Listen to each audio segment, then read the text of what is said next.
अरे तुला तर पाऊस आवडायचा ना, मग आता काय झालं? विशाल 6 महिने झाले तुझ्या काउन्सिलिंगला. काहीतरी फरक दिसला पाहिजे ना. तू हा बोललास म्हणून आपण बाहेर जाणार होतो ना. हा मग आता मीच नाही बोलतोय ना. काय झालं? मला नाही जायचंय, माझा मूड नाहीये. पण माझ्या मूडचं काय? मी कधीपर्यंत समजून घेऊ? तुझं सगळं व्यवस्थित आहे, करिअर पासून सगळं सेटल आहे, तरी तू असं का वागतोयस? म्हणजे तुला वाटतं मी हे सगळं मुद्दाम करतोय का? तर मी हसत नाही, जास्त कोणाशी बोलत नाही, एकटा राहतो आणि प्रत्येकाच्या आयुष्यात एक फेज येते ग अशी. आणि तुला नाही समजत ना गोष्टी, तर सोडून दे. सोडून दे म्हणजे? सोडून दे म्हणजे सोडून दे. विशाल, hello hello.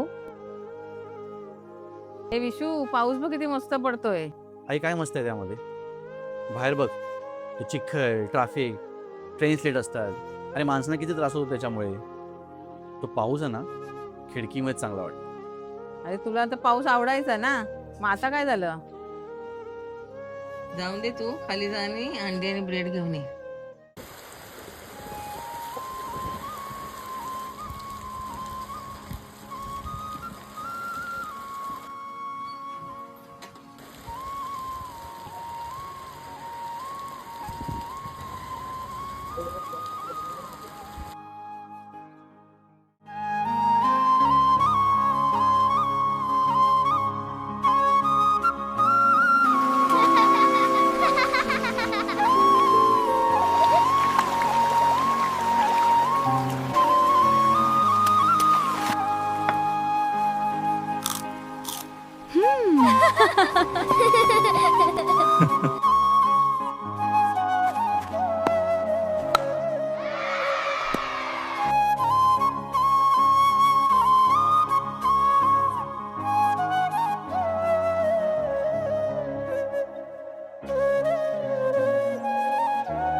Ha ha ha.